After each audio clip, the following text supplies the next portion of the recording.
दक्षिणी कैलिफोर्निया एक बार फिर विनाशकारी जंगल की आग की चपेट में है। यह आग इतनी भयानक है कि इसे नियंत्रित करना बेहद मुश्किल हो गया है। दमकल कर्मी दिन रात इस आग को बुझाने के प्रयास में जुटे हुए हैं, लेकिन तेज हवाओं और शुष्क परिस्थितियों ने उनके काम को और भी चुनौतीपूर्ण बना दिया है। तेज हवाओं और शुष्क परिस्थितियों ने आग को तेजी से फैलाया है। इन परिस्थितियों के कारण आग ने कई नए क्षेत्रों को अपनी चपेट में ले लिया है। आग की लपटें इतनी तेजी से फैल रही हैं कि लोगों को सुरक्षित स्थानों पर जाने का समय भी नहीं मिल पा रहा है।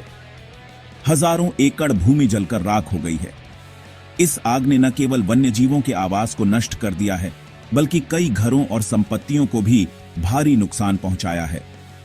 इस विनाशकारी आग के कारण कई परिवार बेघर हो गए हैं और उन्हें अस्थायी शिविरों में शरण लेनी पड़ी है। यह एक भयावह स्थिति है जो राज्य के इतिहास में सबसे खराब आग के मौसमों में से एक बन गई है। इस साल की आग ने पिछले सभी रिकॉर्ड तोड़ दिए हैं और यह आग का मौसम कैलिफोर्निया के लिए एक काला अध्याय बन गया है। विशेषज्ञों का मानना है कि जलवायु परिवर्तन के कारण ऐसी घटनाएं और भी बढ़ सकती हैं। आग की लपटें इतनी भयानक हैं कि वे रात के अंधेरे में भी मीलों दूर से देखी जा सकती हैं। रात के समय आग की लपटें आसमान को रोशन कर देती हैं, जिससे यह दृश्य और भी डरावना हो जाता है। लोग अपने घरों से बाहर निकलकर इस विनाशकारी दृश्य को देख रहे हैं। धुएं के गुब्बार से आसमान का रंग लाल हो गया है। यह धुआं न केवल दृश्यता को प्रभावित कर रहा है, बल्कि लोगों के स्वास्थ्य पर भी बुरा असर डाल रहा है। सांस लेने में कठिनाई और आंखों में जलन जैसी समस्याएं आम हो गई हैं। स्थानीय निवासियों को अपने घरों को छोड़कर भागने के लिए मजबूर होना पड़ा है।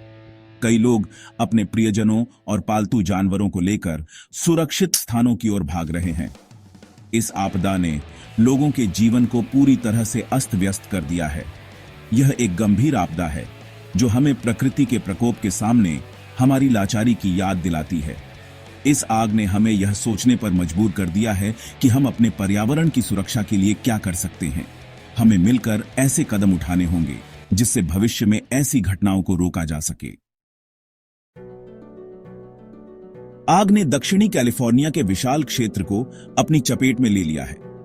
लॉस एंजल्स, वेंचुरा और सैन डिएगो काउंटी सबसे अधिक प्रभावित हुए हैं। आग ने जंगलों, पहाड़ियों और घाटियों को निगल लिया है। हजारों घर जलकर राख हो गए हैं और लाखों डॉलर की संपत्ति का नुकसान हुआ है। कई लोग बेघर हो गए हैं और उन्हें अस्थायी आश्रयों में रहने के लिए मजबूर होना पड़ा है। यह एक दुखद और हृदय विदारक दृश्य है जिसने कई लोगों के जीवन को हमेशा के लिए बदल दिया है।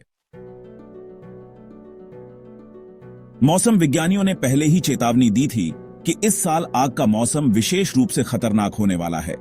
कैलिफोर्निया में लंबे समय से चले आ रहे सूखे और असामान्य रूप से उच्च तापमान ने जंगलों को आग के लिए टिंडर बॉक्स में बदल दिया है। तेज हवाओं ने आग को और भी तेजी से फैलाया है। डियाब्लो हवाओं के रूप में जानी जाने वाली ये हवाएं शुष्क और गर्म होती हैं और ये पहाड़ों से नीचे की ओर बहती हैं। ये हवाएं आग को नियंत्रण से बाहर फैलाने में महत्वपूर्ण भूमिका निभा रही हैं। हजारों अग्निशामक कर्मी जान जोखिम में डालकर आग पर काबू पाने के लिए अथक प्रयास कर रहे हैं। वे दिन रात काम कर रहे हैं, लेकिन आग की तीव्रता के आगे उनके प्रयास नाकाफी साबित हो रहे हैं। अग्निशामक कर्मियों को हेलीकॉप्टरों और हवाई जहाजों से हवाई सहायता भी प्रदान की जा रही है। ये विमान आग पर पानी और अग्निरोधी रसायन गिरा रहे हैं।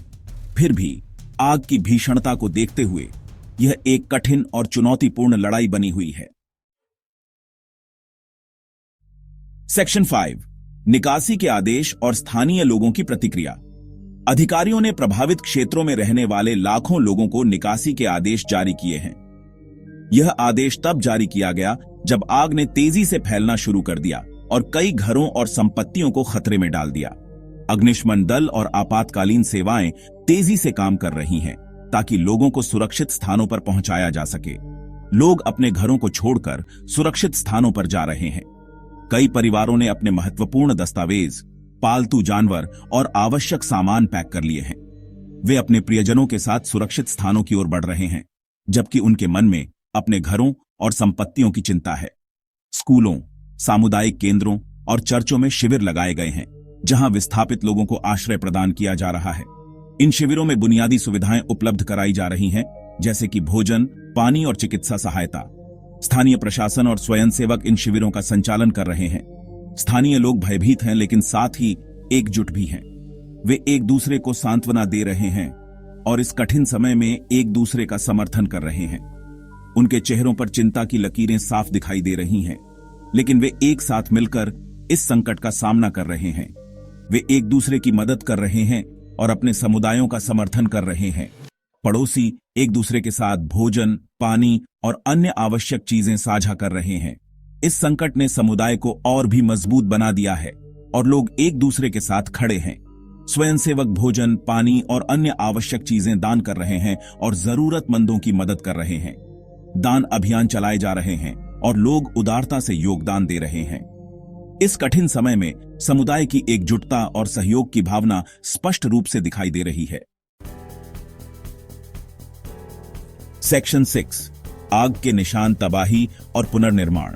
जैसे ही आग धीरे धीरे नियंत्रण में आ रही है, वैसे ही तबाही की पूरी तस्वीर सामने आने लगी है। हजारों एकड़ जमीन जलकर राख हो गई है, जंगल नष्ट हो गए हैं और वन्य जीवों को भारी नुकसान हुआ है। प्रभावित क्षेत्रों में हवा जहरीले धुएं से भरी हुई है, जिससे श्वसन संबंधी समस्याएं हो सकती हैं। इस तबाही से उभरने में वर्षों लगेंगे। पुनर्निर्माण एक लंबी और कठिन प्रक्रिया होगी, जिसके लिए समर्पित प्रयासों और संसाधनों की आवश्यकता होगी। सेक्शन 7, जलवायु परिवर्तन का खतरा। दक्षिणी कैलिफोर्निया में हालिया जंगल की आग जलवायु परिवर्तन के खतरों की एक गंभीर याद दिलाती है। वैज्ञानिकों का मानना है कि बढ़ते तापमान, लंबे समय तक सूखा और बदलते मौसम के पैटर्न जंगल की आग को और अधिक फ्रीक्वेंट और गंभीर बना रहे हैं। जब तक हम ग्रीनहाउस गैस उत्सर्जन को कम करने और जलवायु परिवर्तन को संबोधित करने के लिए तत्काल कार्रवाई नहीं करते, तब तक ऐसी विनाशकारी घटनाएं और अधिक आम होती जाएंगी। सेक्शन 8, भविष्य की चुनौतियां और समाधान। दक्षिणी कैलिफोर्निया को जंगल की आग के बढ़ते खतरे से निपटने के लिए दीर्घकालिक समाधान खोजने की जरूरत है। जंगल की आग न केवल संपत्ति और वन्यजीवों को नुकसान पहुंचाती है, बल्कि यह वायु गुणवत्ता को भी प्रभावित करती है और स्वास्थ्य समस्याओं का कारण बन सकती है। इसमें जंगलों के बेहतर प्रबंधन, जैसे कि वनस्पतियों की नियमित सफाई और वन क्षेत्रों में आग की रोकथाम के उपाय शामिल हैं। ज्वलनशील वनस्पतियों को कम करने के लिए नियंत्रित जलन का उपयोग करना एक प्रभावी तरीका हो सकता है। यह न केवल आग के खतरे को कम करता है, बल्कि वनस्पतियों के पुनर्जन्म को भी प्रोत्साहित करता है। और घरों और समुदायों को आग से बचाने के उपाय शामिल हैं।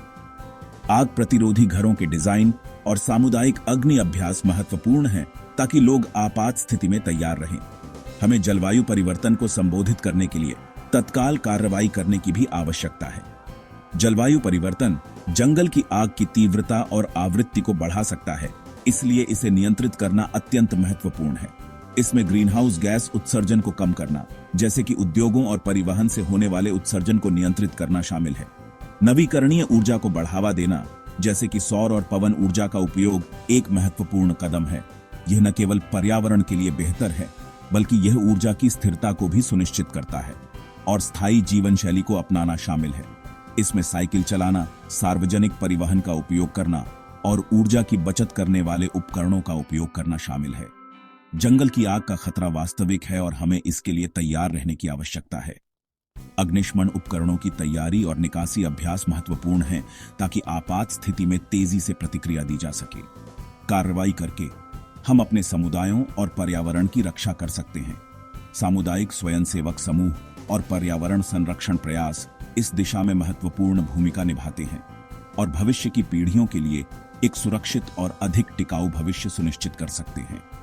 बच्चों को पेड़ लगाते देखना एक प्रेरणादायक दृश्य है, जो हमें याद दिलाता है कि हमारे छोटे छोटे प्रयास भी बड़े बदलाव ला सकते हैं।